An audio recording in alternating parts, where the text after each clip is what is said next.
আসসালামু আলাইকুম রহমতুল্লাহ। আশা করি সকলে ভালো আছেন। আমি আল্লাহর রহমতে ভালো আছি। আজকে অনেক দিন পর্যন্ত আমার যেই স্যামসাং 30s যেই মোবাইলটা, ওটা নিয়ে খুব কষ্টের ভিতরে ছিলাম। মোবাইলটা যখন প্রয়োজন তখন অফ হয়ে যায়, যখন প্রয়োজন না তখন এটা অন হয়ে যায়। এই অবস্থায় একটা সপ্তাহ পর্যন্ত মানসিকভাবে খুবই একটা টেনশনে ছিলাম। যখন মোবাইলটা সারাইতে নিয়ে যাই তখন মোবাইলটা ভালো, যখন আবার দোকানে বা বাসায় চলে আসি তখন আবার মোবাইলটা অফ হয়ে যায়। তখন ফাইনালি গত কালকে থেকে মোবাইলটা অফ হয়ে গেছে। আজকে সুন্দরবন স্টার মার্কেটে নিলাম, তারপরে আমার যেই পরিচিত লোক আছে ওনার দিয়া মোবাইলটা খুলাইলাম। এই মোবাইলটা দেখেন খুলতেছে, যে কয়টা নাট আছে নাটগুলা খুলতেছে সুন্দর করে। আমি যার কাছ থেকে সুন্দরবন স্টার মার্কেটের 4 তলায় কাজটা করাই, উনি অ্যাকচুয়ালি খুব সুন্দর কাজ করে। বেশি টাকা পয়সার তার ডিমান্ড না, যেই টাকাটা আসলে না রাখলেই নয়, ওই টাকাটাই তুমি আসলে রাখে।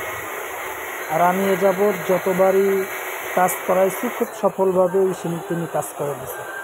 আর যেই কাজটা আসলে সে করতে পারবে না, এটা তিনি বলে দেয় যে না আসলে ভাই আমার দ্বারা এটা হবে না, তখন হয় পরামর্শ দেয় বা অন্য কোনো একটা পরামর্শ দিয়ে দিচ্ছে। মূলত হচ্ছে আমার মোবাইলটার ডিসপ্লেটা সমস্যা হয়েছিল, যে ডিসপ্লেতে লাইট আসছে, র্যাবনটা চলে গেছিলো। এই জন্য দেখেন এখন মোবাইলটা ডিসপ্লেটা খুলতেছে। এই দেখেন ডিসপ্লে খোলার জন্য যন্ত্র খুঁজে তারপরে ডিসপ্লেটা খুলতেছে, চেষ্টা করতেছে, ডিসপ্লে খুলতে পারতেছে না। এখন এটার ভিতর থেকে যেন কি আর একটা যন্ত্র তিনি পিন বের করতেছে, যে আমার যে ভিতরে যে সিম আছে সিমটা বের করার জন্য।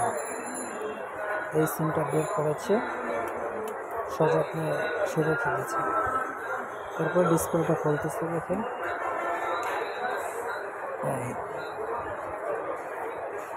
এই হচ্ছে মোবাইলটা। তারপরে আবার বললো যে দেখি ভাই ডিসপ্লেটা নষ্ট হয়েছে কিনা সেটা একটু আমি দেখি। তারপরে থিনার বা অন্যান্য কি জানি দিল, দেখতে পারবেন যে কী দেখতে দিতেছে। একটু থিনার দিল বা অন্য তাদের ভাষায় যেটা বলে ওইটাই দিছে। দেওয়ার পরে ব্রাশ দিয়ে আসলে ওয়াশ করবে। একটা আসলে আপনার ব্যাটারির সার্কিট খারাপ, আর হলো আপনার হলো যে ডিসপ্লে আশেপাশে মোবাইল অনেক ভাঙাচোরা যন্ত্রাংশ। আরেকটা লাগের যে কার কোন সময় কোনটা দরকার ওই জিনিসটা ওটা লাগাই দেয়। এই কারণে দেখেন টাকা লাগবে ফ্রেশ করতে যে